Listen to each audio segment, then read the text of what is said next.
Jika ada dua cairan yang masing-masing bervolume 4 liter dan 3 liter, kita gabungkan, maka hasilnya adalah cairan bervolume 7 liter. Namun jika ada dua gaya yang masing-masing besarnya 4 Newton dan 3 Newton, kita gabungkan, maka hasilnya belum tentu 7 Newton. Gaya merupakan besaran vektor, dan penjumlahan vektor tidak sesederhana penjumlahan skalar. Pada penjumlahan skalar, air bervolume 4 liter misalnya, ditambah air bervolume 3 liter, pasti hasilnya sama dengan air bervolume 7 liter. Karena volume tidak memiliki arah. Berbeda halnya dengan penjumlahan vektor, vektor memiliki arah sehingga hasil penjumlahan vektor, atau diistilahkan sebagai resultan dari vektor-vektor tersebut, juga ditentukan oleh arah dari masing-masing vektor tersebut. Dalam kasus ini, resultan F1 dan F2 akan bernilai 7 Newton hanya apabila F1 searah dengan F2, misalkan sama-sama ke kanan.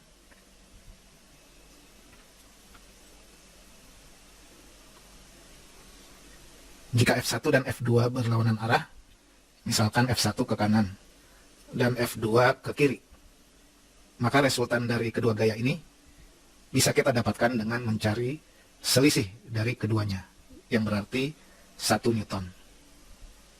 Beda lagi kalau misalkan keduanya saling tegak lurus, misalkan F1 ke kanan dan F2 ke bawah.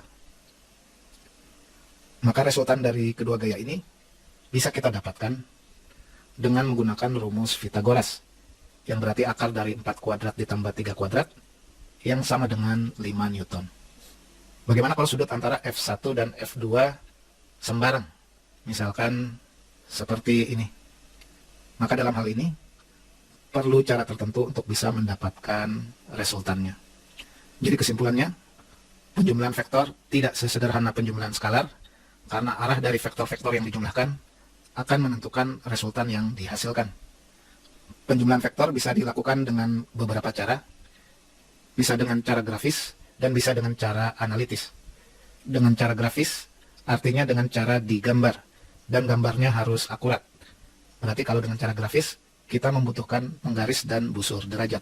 Cara grafis ini bisa dibagi menjadi dua, yakni metode poligon dan metode jajaran genjang. Dan sebenarnya keduanya mirip. Sedangkan cara analitis bisa dibagi menjadi dua, yaitu metode penguraian vektor dan rumus kosinus.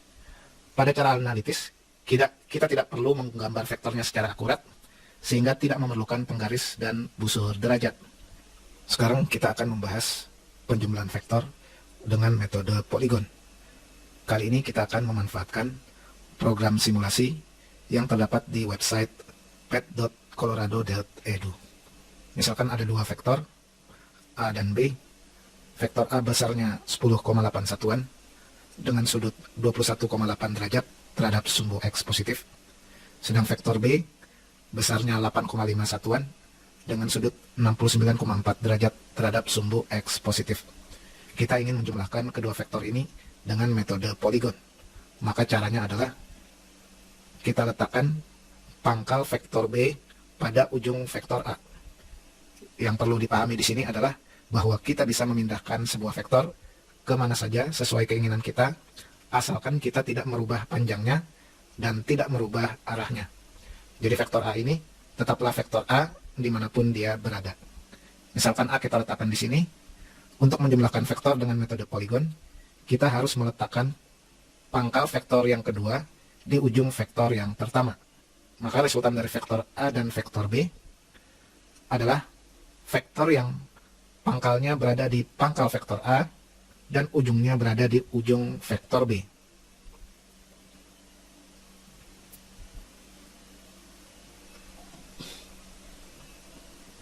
Jadi kita buat anak panah dari pangkal vektor A ke ujung vektor B. Inilah resultan dari vektor A ditambah vektor B. Yang kalau kita gambarkan, hasilnya akan seperti ini. Kalau ditanyakan berapa besar resultannya, maka kita ambil penggaris dan kita ukur panjang dari anak panah ini. Dari hasil pengukuran panjang ini kita dapat menentukan besar resultannya. Dan kalau ditanyakan kemana arahnya, Maka kita ambil busur derajat dan kita ukur sudutnya dari arah sumbu X positif.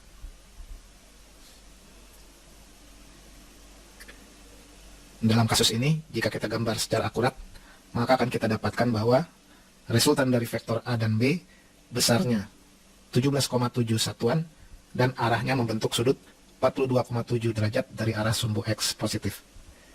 Beginilah cara menjumlahkan vektor dengan metode poligon. Bagaimana kalau vektor yang dijumlahkan ada 3? Misalkan ada vektor C yang besarnya 10 satuan dan membentuk sudut 174,3 derajat dari sumbu X positif. Bagaimana cara mencari resultan dari ketiga vektor ini? Maka dengan menggunakan metode poligon, prinsipnya tetap sama, yaitu kita letakkan pangkal dari vektor yang kedua di ujung vektor yang pertama. Dan kita letakkan pangkal dari vektor yang ketiga di ujung vektor yang kedua. Maka resultan dari ketiga vektor ini adalah vektor yang berpangkal di pangkal vektor yang pertama dan berujung di ujung vektor yang terakhir. Yang kalau kita gambarkan, hasilnya akan seperti ini. Inilah resultan dari vektor A, B, dan C.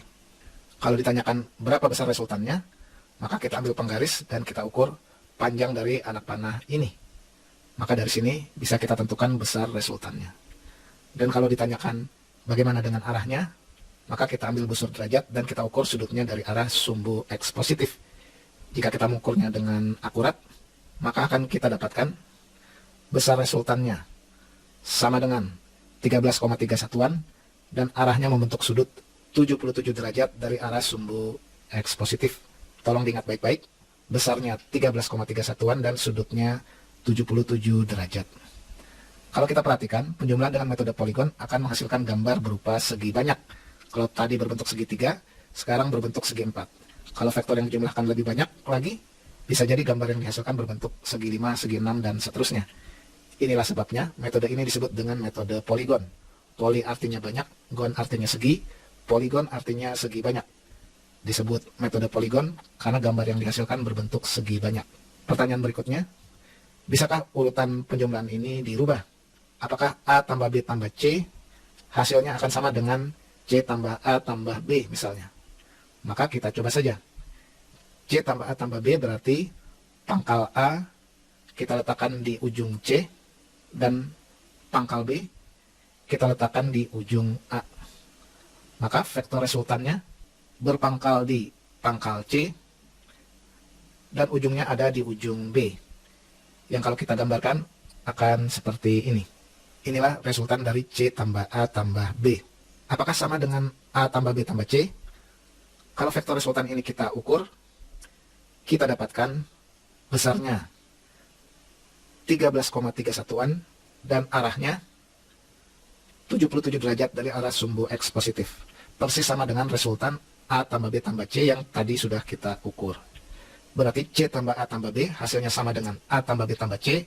Kita simpulkan bahwa pada penjumlahan vektor, urutan vektornya bisa dibolak-balik. Sekarang sebagai latihan, coba kerjakan 2 soal berikut. Ingat, gambarnya harus akurat dengan menggunakan penggaris dan busur derajat.